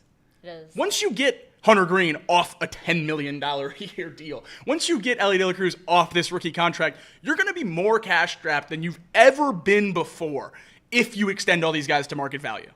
And it seems like they're just punting on the young years, which is crazy to me. Which doesn't make sense because you'd think with the signing of Francona, their mindset is this is it. That's what we thought. Yeah, because why else? 3-year window. Why would you not only sign him, but he was retired? Why would he also come out of retirement for 100%. anything nothing less than contending? A remote competition. Yeah. To be fair, I think we should have. I think, again, we're speculating here, but I don't think the plan was ever to compete this year, yes. I don't think the message to Francona was, if you come here, we're going to do everything we can to compete this year. I think the message was, Franny, we want you to come in. Franny, that's what I'm going to call him now, Franny.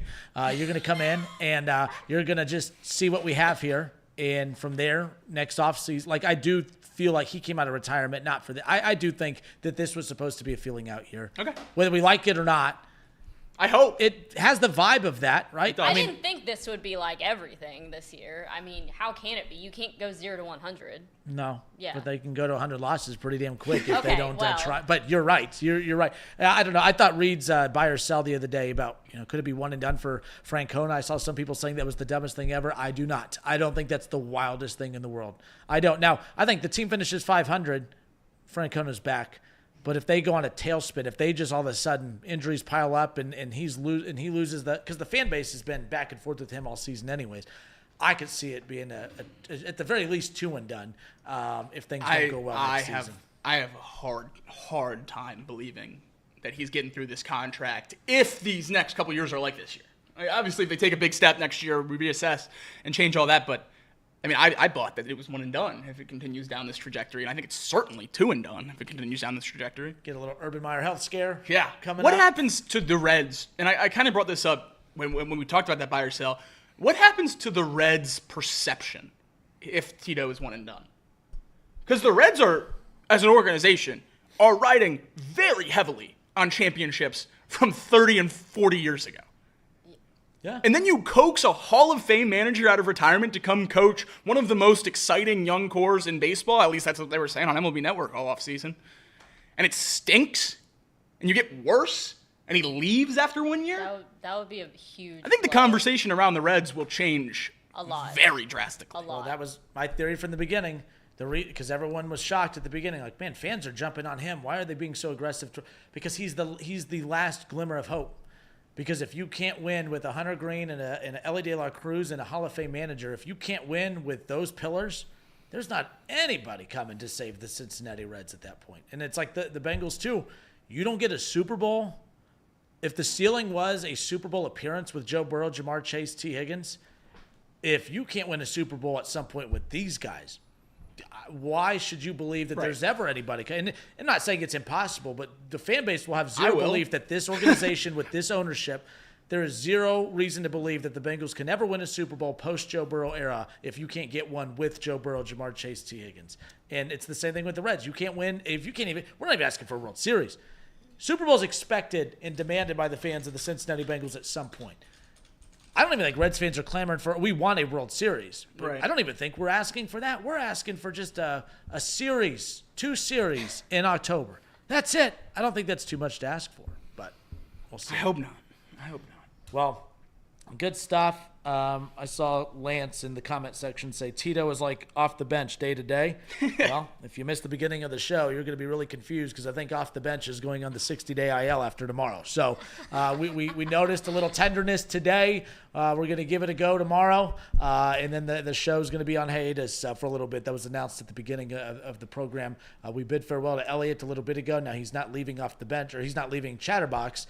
But off the bench, we'll be hitting the pause button until the fall as the chairs are rearranged and all that. Now, whether it's physically rearranged or not, we don't know. We'll see. We didn't even properly use these. No, never. I'm not going to lie, OCD, I hated that you two sat in the middle and the corner. I wanted to get rid of that chair and have that table centered under the Chatterbox Sports sign, and then have the chairs centered on the outside. Yeah, no, having 3 chairs for 2 people sitting over there never really made sense. I mean, I kicked Reed off the show. There's for also a only reason. 2 mics over there. Oh, well then That third chair doesn't even have a microphone.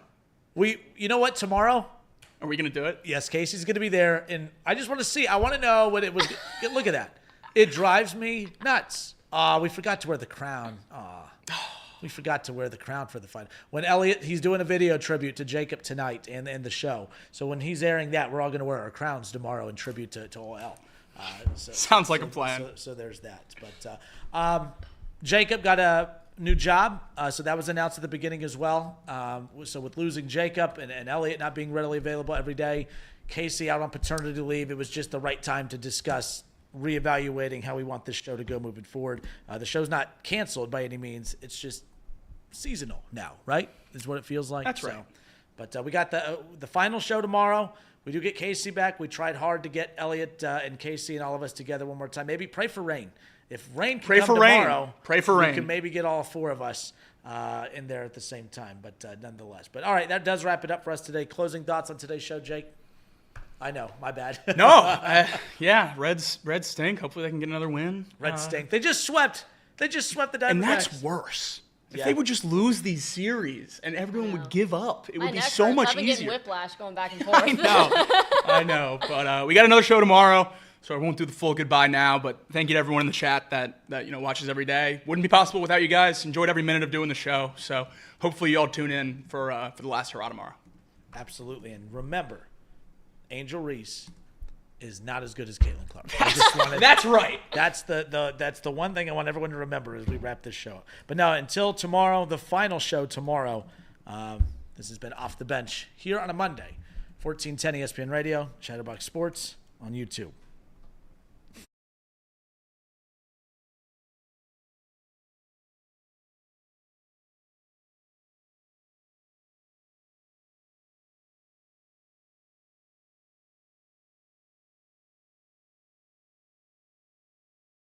Yes. Forgot to read the super chat, so we'll just bring it back for 2 seconds. And That's read the it. super You're chat. fired. Thank you, Blackmore. I appreciate it. He said, Jacob Tissett, I will miss you singing the Bengals fight song most of all. Yeah, Chatterbox Bengals was a very, very good time this year. Had a lot of fun, even though it was one of the worst Bengals seasons we could imagine. Wouldn't have been able to get through it without all you guys in the chat with me. So Off the Bench, obviously, is the somber thoughts today and tomorrow. But Chatterbox Bengals, also a huge thank you to everyone that tuned in there. Thank you to Craig in the chat today, obviously being the co-host throughout that year. Wouldn't have been possible without him, wouldn't have been possible without the chat, and certainly had a lot of fun doing that. So that will officially do it. I don't think I missed any other super chats today. No super chat, but so we were talking about the chair arrangement earlier, and shout out to Craig. But Craig goes, you could tell no one has ever sat in that left chair. Oh, Look at that, though. You're right. Yeah. You and Elliott beat the hell out of those big chairs over there. So uncomfortable, that left chair. Yeah. It's ridiculous. Yeah, new stage layout on the show tomorrow. Be excited about that. That's all we can be excited about. We got to bid farewell tomorrow. But all right, guys, thank you again. Bidding farewell again, and until tomorrow, off the bench. Love you guys.